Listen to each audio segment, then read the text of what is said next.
where my ambition, when I was elected as Secretary General in 2007, and I organized the Connect Africa Summit in 2007, in October 2007, at the end of my first year as Secretary General in Kigali, Rwanda, to try and bring Africans together with common vision, to try and bring ICT leadership, the private sector, together to invest in the continent. And they have committed at the time $55 billion investment. Because my point to them is that come to Africa, invest. The highest rate of return on investment in the world is in Africa here today. And therefore, there is a potential for private sector. And I was telling private sector companies, tell me how much you're going to invest, not how much you're going to donate to me, not how much you're going to give as assistance. It's time for Africa to stop that assistance framework. For 50 years of independence, our countries are being assisted. It didn't go anywhere. And if you try something for 50 years, it doesn't work, for God's sake, you try something else. I'm saying, come and invest, let's be partners and we're gonna be win-win. As a result, there were $55 billion investment pledges. And by the end of 5 years, over the 5 years time frame, from 2007 to 2012, there was an investment of over $70 billion in the continent.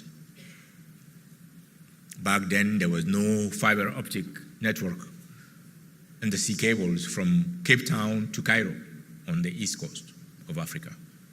Today, there are 4. There are many countries with very low investment in terms of national backbones. They are there now, and those are interconnected.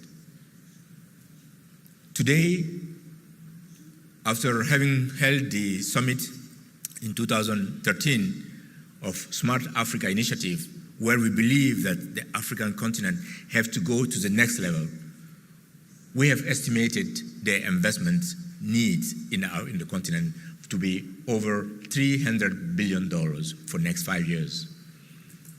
And this is a very reasonable estimate. And I believe that there is an opportunity for the world to invest in the continent. And there are real opportunities here in this country, in Angola, and we'll work together to make sure that we develop that sense. The number of projects that we've seen, from the data centers to the cabling landing stations to the satellite projects, all combined will give the real infrastructure necessary for this country.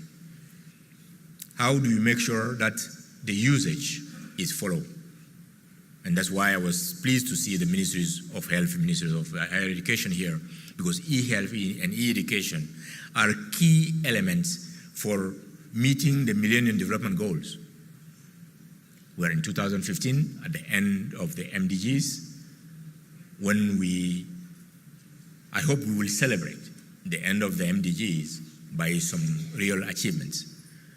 And that's why back in 2010, I created the Broadband Commission for Digital Development, because broadband, there's a clear link between broadband and meeting the Millennium Development Goals through e-health, e-education, e-commerce, e-government, e-everything today.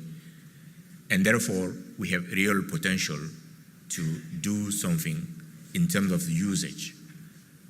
Because when infrastructure comes, there's a need for content development.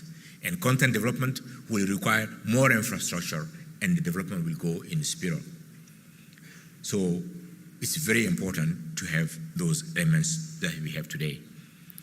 Therefore, for the ICT Development Index, we have the ICT readiness, infrastructure access, the usage, the intensity, and also the ICT capability, the development of skills that will all lead to the impact of ICT development. I am applauding the leadership of this country for having had the courage to be number one. When I was talking to the minister he tells me he wants to be number one in Africa in the next 5 years. And that is a very good dream. It's a very good challenge. And I would like to be part of that dream.